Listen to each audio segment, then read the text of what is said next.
Senator Waters. Sorry, thanks very much, Acting Deputy President. My apologies, I wasn't expecting Senator Smith to sit down quite so promptly.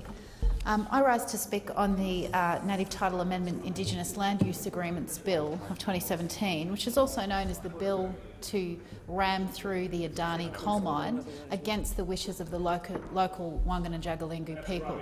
It's known as the bill to give certainty to big miners while subjugating the rights of our first Australians.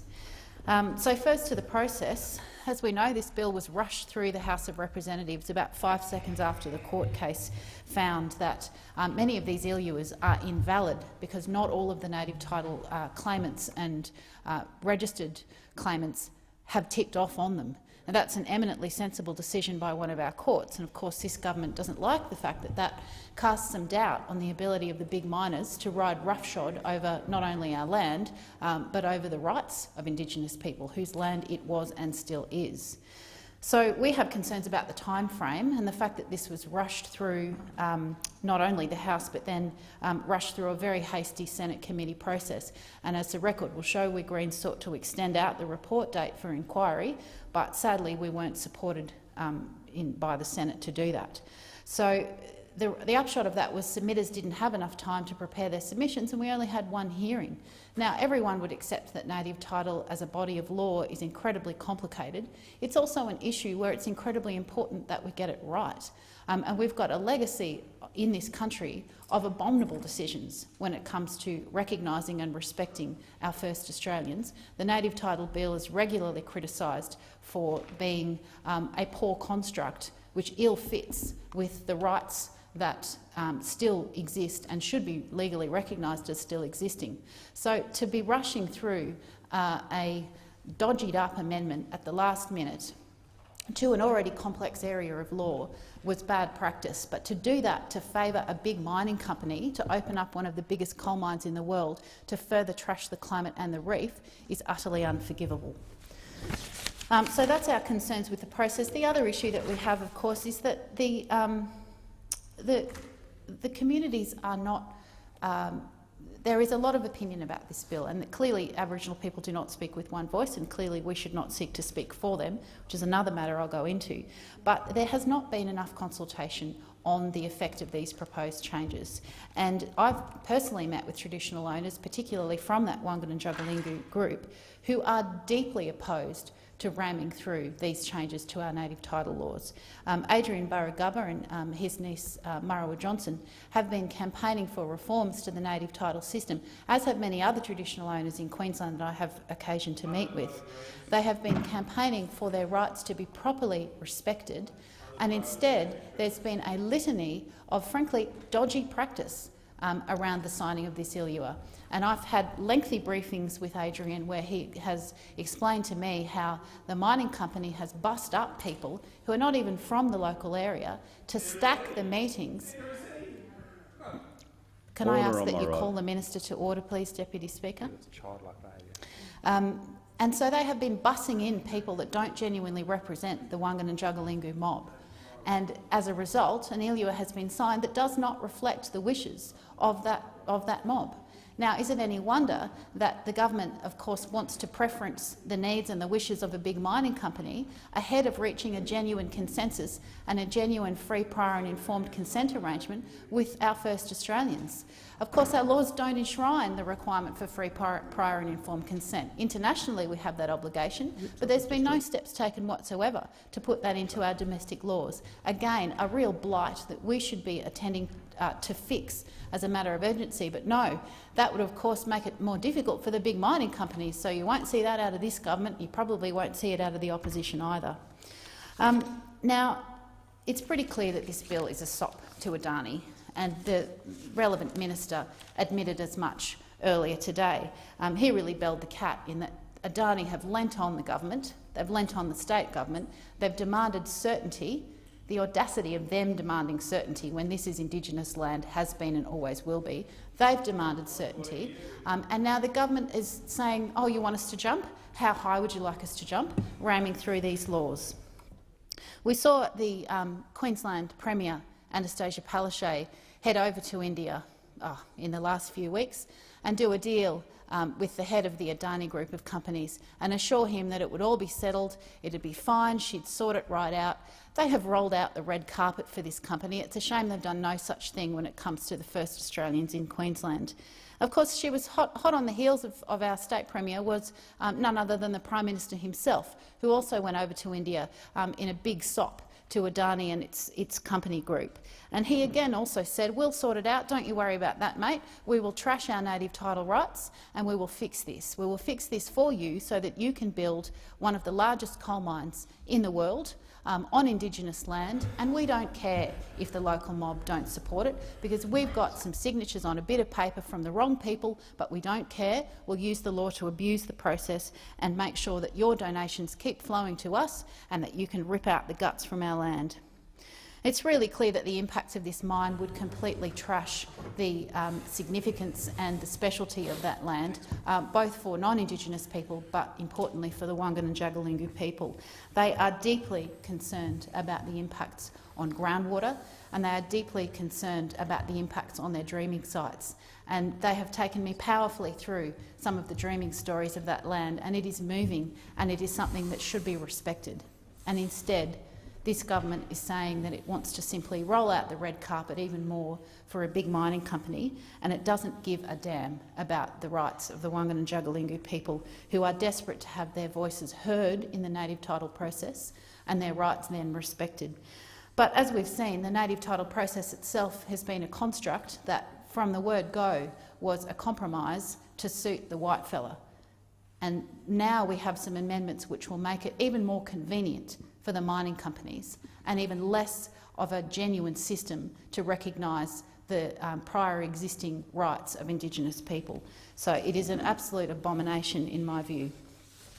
Now, moving to the impacts of what this bill would do, if this is passed, and we will fight it, it will retrospectively validate those ILUAs which a court has found to be dodgy, to be not properly signed, because not enough of the relevant traditional owners signed onto them to make them a valid ILUA. So this government wants to retrospectively validate an agreement to facilitate a big mining company. Now, often they come in here and try to say that they're doyens of the law and that, you know, they don't like retrospectivity. There is a principle against retrospectivity in lawmaking because it changes things after the fact. You're not meant to do it in plain language. But this government doesn't care because, again, Adani has said jump and it's said how high. So they want to retrospectively validate this dodgy ILUA and subjugate the rights of the Wangan and Jagalingou people. I think this is probably, this mine is probably the best example of the worst and most appalling way that the big parties are working for the interests of big mining companies and the big corporates generally, ahead of the interests of ordinary people. And it's no surprise and it's no wonder that Australians think that our system is broken and that our economic system is rigged against everyday people. This is the same system that lets the greedy bankers rip off everyday people with the full protection of politicians, although we note with pleasure that the banking levy, a partial adoption of Greens policy, has been proposed in the budget. But this is the same system that would let Adani take unlimited groundwater from our state, which is 90% in drought. So nobody else gets free water, but this mega multinational mining company is going to get free groundwater in a state that's 90% in drought.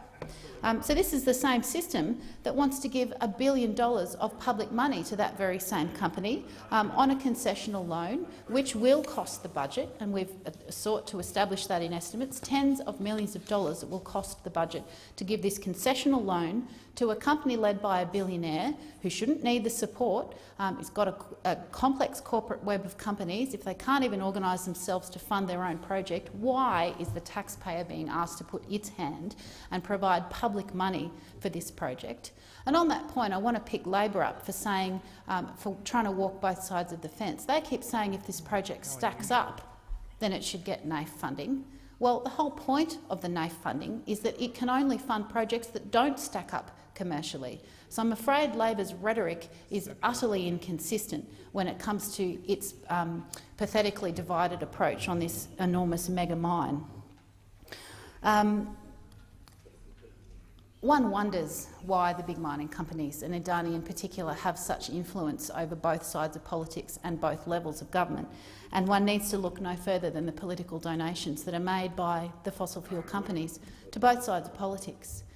At last count, it was $3.7 million over 3 years that the fossil fuel sector, that's big coal, big gas, have given to the Liberals, to the Labor Party and to the National Party. $3.7 million to run their election campaigns as they desperately try to cling to power and then buckle on implementing their principles once they get in power, but that's beside the point.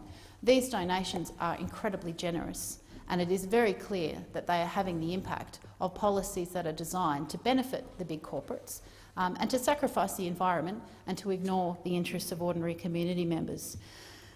And so that's why the powerful movement that sprung up in opposition to this mine is perhaps it's a David and Goliath battle. You've got the big miners and the big corporates generally. You've got their big donations. You've got the well-connected lobbyists, the former politicians who now work for those very same mining companies, or their former staffers. Again, it's a revolving door when it comes to the fossil fuel sector. 1 minute they're in this place making decisions, the next they're promised a cushy job, they're out working for the industry, and back and forth it goes. And I've spoken at length in this chamber about that previously, and the absolutely sordid links between the fossil fuel sector and the parliament, and the fact that it's no wonder we get poor decisions out of this place when they're so impossibly hocked to the industry. And so one would think that this is a David and Goliath battle that People Power might not win, but People Power will win this, because ordinary Australians don't want to see Indigenous rights trashed. They don't want to see our reef further cooked by turbocharging climate change like this mega mine would do. And they don't want to see $1 billion of taxpayers' money given to a multinational company that does not need the help, and when that money could be so desperately better spent in other areas, and when they haven't even had a chance to have a say on how that money should be spent. Many people in the community that I speak to in Queensland are horrified when they hear that this project might get $1 billion of public money, because they say, well, I was never asked whether that's what my community wanted. We want better schools, we want better hospitals, we want some renewable energy jobs. We don't want $1 billion being given to this dog of a project that won't employ anywhere near as many people as they claim it would, and they've of course admitted that. The company acknowledges it's not going to be 10,000 jobs. It might be 1,464, but who knows? We'll have to wait and see. Of course, they're all FIFO jobs, and we've seen the impact of the mining boom and bust cycle. Look at Gladstone. That poor town is now thoroughly destitute. After the boom, I remember going to Gladstone 5 years ago. You couldn't get a hotel room. And now, of course, there's an awful lot of empty properties, because that is what happens when you get a mining boom and bust cycle. It puts communities through the washing machine and they end up worse off. Of course, rates of violence and domestic violence in particular skyrocket, cost of living skyrockets, and then the miners up and leave town and the community's left with nothing. They have just ridden roughshod over that community, and I don't want that to happen to other communities in Queensland. We've also seen the resurgence of black lung in Queensland from that coal miners are now suffering. Now, we thought that disease, pneumonicosis as it's known, was stamped out decades ago, but it is back. So these are not the sort of jobs that you would want anyone to be working in, because people are now dying from them. And why this government and the state government thinks that the only possible job that can be created in regional Queensland is a coal job just shows an absolute lack of imagination and an absolute lack of understanding of we are now in this century. We have other options. Clean energy can do the job technologically, and if we hurry up, then we won't get further behind the world. So again, it comes back to those donations. It must be that is why the big mining companies have so much sway over both sides of politics, and it's why that's all the jobs that they can think of, jobs that are short-term, that won't last, that are subject to that boom and bust cycle, that are killing its workers, and importantly, that are threatening the reef itself and the 70,000 jobs that rely on the reef remaining healthy. Now, I've been to the reef many a time, and it made a huge impact on me. It is an absolutely magnificent place, and if anyone hasn't had the joy of experiencing it, I would encourage them to do so. But it is under threat, and we've already seen it being slammed with the 2 worst coral bleaching episodes in its ancient history The worst ever in the last 2 years, 2 successive years. Never before has the reef suffered such bleaching, and never before has it happened in back-to-back years. And the scientists are being crystal clear about this. They could not be clearer. Terry Hughes and others of his ilk have been pleading and begging with decision makers at all levels of government, saying, look, we cannot have more coal in the system. It is a choice between new coal or the reef. The reef can't take it anymore. And it has been falling on deaf ears in this place. And indeed, when my colleague Senator Peter Whish-Wilson asked a question in the last sitting which pointed to Terry Hughes's desperate despair at the future of this reef that he loves and so many other people love, he was ridiculed and mocked and offered a hanky. I mean, come on, this is the Federal Parliament of Australia. Surely we can do better than that. We're talking about the future of an organism that can be seen from space, that will outlive and outlast all of us unless this mob continues to trash it by handing free money to big mining companies to line their own pockets with profits and then trash the climate for the rest of us and for future generations to look after. So that is why this bill is so important. It's about Indigenous rights and it's about the future of where we want to take the economy, but what we want to do to this planet.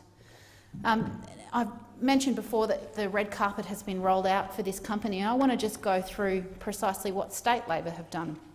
They have given a water licence with unlimited and free groundwater for the Adani Carmichael coal mine. They've offered Adani a royalty holiday. So not only do this company have the privilege of $1 billion of public money that they will probably be awarded under this government, but they're not even going to have to pay for the privilege. And here's the catch. The Queensland Government isn't even telling us the details of this royalty holiday. They won't say how long it's going to be for, and they won't admit how much money Queenslanders will forego because the government is giving this company a free ride. What an absolute joke. They've also created a special loophole for Adani so that there are no appeals that are available to the community against the water licence. Now again, nobody else gets that sort of special treatment. Nobody else says, oh, look, the processes don't apply to you. You can have this free pass. We'll make sure the community can't exercise the rights that they would otherwise have. She'll be right, mate. Queensland Labor and, of course, this government here, at the federal level as well, have approved the mine at every stage and at every level. Queensland Labor have now actively lobbied for federal funding for this project after they went to our state election saying they would save the reef, and people desperately wanted them to. They wanted to believe that. They said they wouldn't put a cent of public money into the project and it had to stand on its own 2 feet. They'd also earlier said, through their own Treasury officials, that this was an unbankable project. And so what a surprise when, now that they're in government, they are now actively lobbying for that federal money, that taxpayer money, to be given to this project. Now, interestingly, they have a veto power, and it's not really being spoken about much, but the Queensland Government can veto the $1 billion that NAIF might approve and probably will approve and give to Adani. And we would be urging them to do so, to stand firm on what were clear election commitments that they made, that the community supported, because the community loves the reef and wants to see it protected and not trashed for the sake of a few extra dollars in a billionaire's back pocket. So it's pretty clear that the processes are being rigged for vested interests. I've talked about the enormous amounts of donations, and that's probably why they are greasing the palms of the process that's happening here. But I want to also remind federal Labor that they are not without power here. If Bill Shorten, Mr Bill Shorten, who has been frankly trying to walk 2 sides of the road on this one, if he simply picked a side and said today or tomorrow that he would review the environmental approvals for the Adani coal mine, because of the information that's come to light since those approvals were handed out, because of the litany of examples of environmental destruction in various different countries across the world, if he simply said he would look at that, then that would create enough pressure, I believe, for the company to abandon this project, because they know they've got a terrible track record of environmental destruction. They've been taken to court in their home country at least once and been convicted of destroying mangroves and misoperating a port. What's the reaction here in Australia? Well, Queensland Labor puts them in charge of a port, gives them a 99-year lease and says she'll be right. So the Wangan and Jagalingou people are standing strong against this mine, and they are standing strong against having their rights completely subjugated by this bill, which would retrospectively validate an ILUA that does not reflect their wishes. We are standing with them. We are standing with the 70,000 people who want the reef protected and who want their jobs protected, and we are standing for the positive job creation for regional Queensland that will last and won't trash the reef. Thank you, Senator Waters.